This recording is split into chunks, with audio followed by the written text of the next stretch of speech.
You got separated from your friend, huh? Well, gonna have to get used to it. So, I'm trying to do this challenge again, but obviously this time in Tears of the Kingdom, where I take an object from one end of the map to the other. This time, I'm going to take it from the mountains back to Eventide. It feels kind of poetic, you know? And speaking of it, the cargo today is this Korok, who has been drafted against his consent. I mean, just look at this guy as oh shit. Hold on a second. It's gonna be fine. Um, whoops.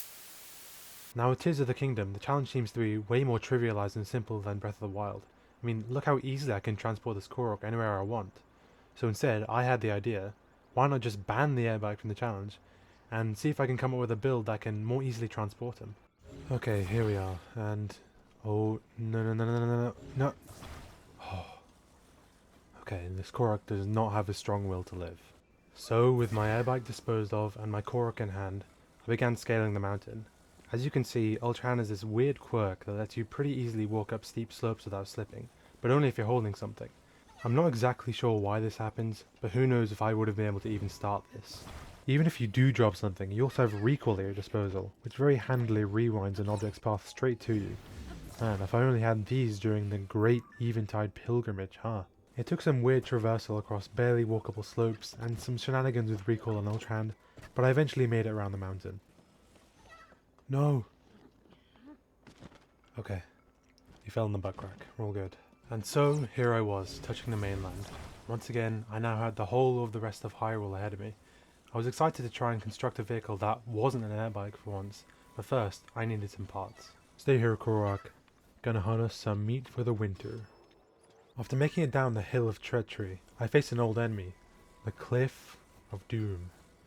Just looking at it makes me shudder. Of course, it should come as no surprise that going down a cliff is much easier than going up.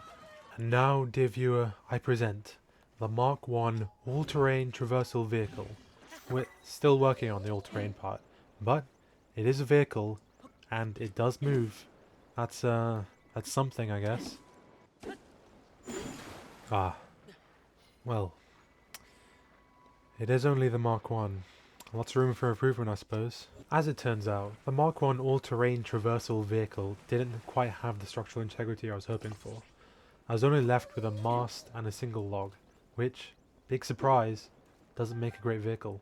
So, the Mark II was also a failure. The Mark III was different, however. In the modern technology age with all these fans and control sticks, it was time for our vehicle to enter the next step of its evolution. I don't think this is traditionally how you're meant to use a mast, but I mean, it's pushing the boat forward. I'd say it's doing its job perfectly. The Mark III all-terrain traversal vehicle had it all, except the all-terrain part. That wasn't really a problem until I reached the end of this lake. Now, I needed it to fly. Wait. A second innocent bypasser. You know what this means. Our cargo has doubled. I used the mast as a base and attached 2 fans, and...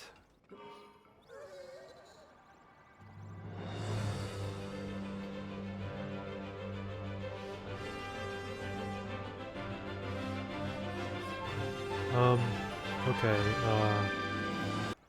I don't think this quite has the horizontal traversal I need. Now we have the Mark V and... oh. Well, what do you know, we're actually flying. The Mark V was the first to truly harness the power of flight. Surely this must be the all-terrain traversal vehicle. But the Mark V was slow, and it travelled very little horizontally. Not to mention it was horrible with its battery efficiency. With the Mark VI I tried using 2 fans and... nope. On the Mark 7 I tried achieving a faster horizontal travelling speed. It was more like a crawl. For number 8 and 9 I had to make them more vertical to overcome this cliff. And now I was out of the snow region.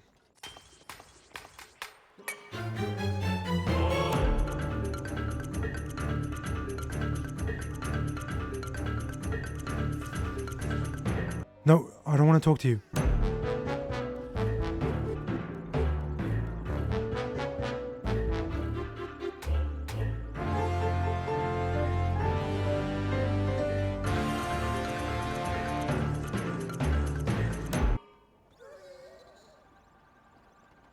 Oh, it's actually flying. A little bit wobbly, but it does the job. On only mark number, let's see, 17, we had finally achieved a flying machine that flew pretty good. It even had this built-in seat ejector. I know, I like to spoil myself. I flew my newly spiffed out Mark 17 all-terrain traversal vehicle fairly far. It did still have the problem of battery efficiency, but I guess money doesn't buy everything. Hey! Be gone with you wolves!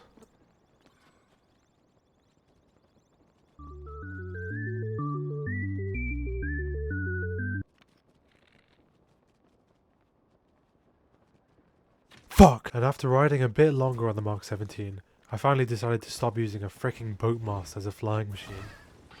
Don't worry, the mast was given a proper warrior send-off. God. Gone too soon.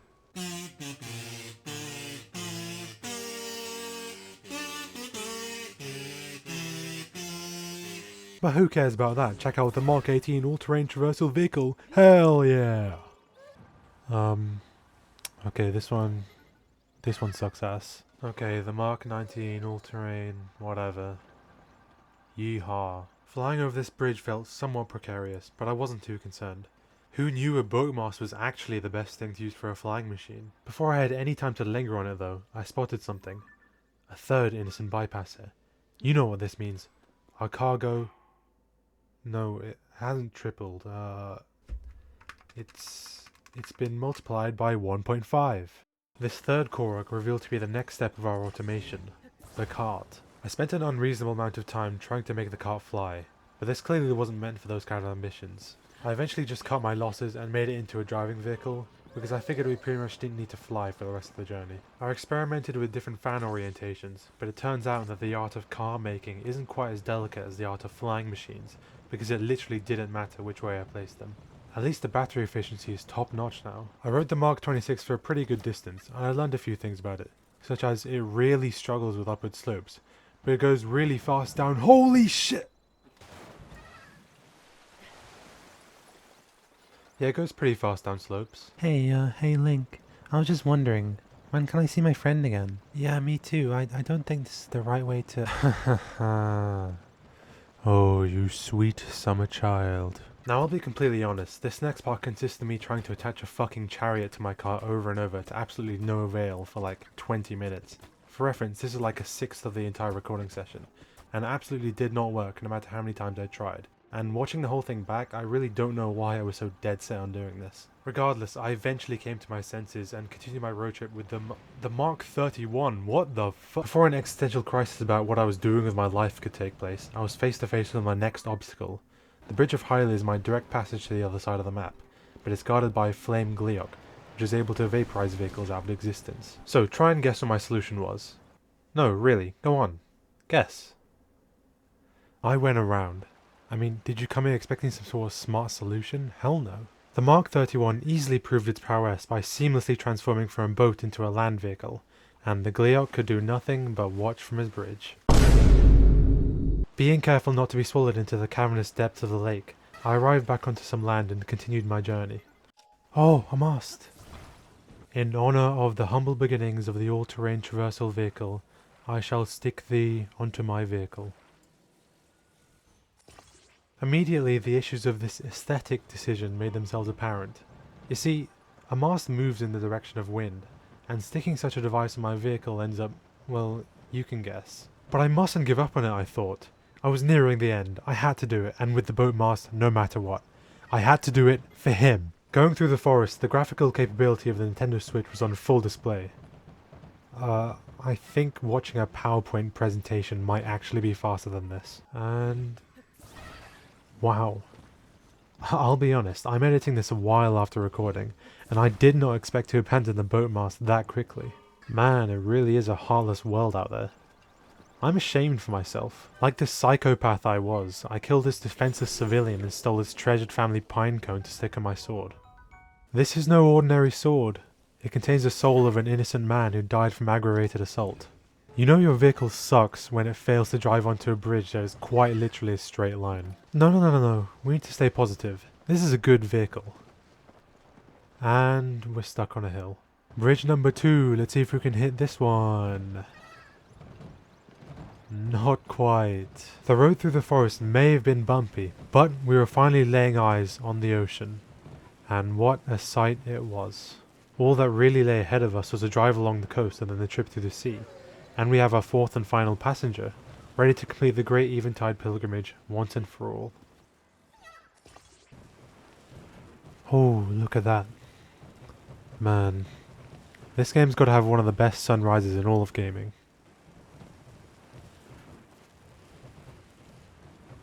I finally graduated my measly wooden cart and gave it some funky wheels.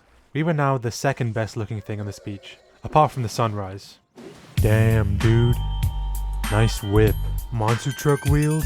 Hell yeah. Imagine if you're a measly peasant in the 1800s, begging for cheese and bread, and you saw someone riding this down the street. You would be terrified. Have at thee, peasant. There it is. The finish line is finally in sight. It's gonna feel good to finally... Oh! And that's why you'll always wear seatbelts, kids. After a relaxing drive on the beach, I retired the monster truck wheels and prepared for the long boat ride ahead of us. The Mark 37 all-terrain traversal vehicle yet again proved its capability in being all-terrain, slipping easily into the sea and travelling at high speeds. I thought about the people I needed to complete the journey for. The Koroks, the boat mast, the Gleok, the one guy with the pine cone, even the original orb. I had to finish the pilgrimage. For them. Once I was on the island, I figured I needed to give the Koroks a good final send-off. Not just a good one, an explosive one. Oh shit, please don't die, not now. I initially gave them the classic war veterans funeral of dropping them into the ocean. But I felt that wasn't quite enough. And what do you do if something isn't quite enough? You throw a bomb at it, of course.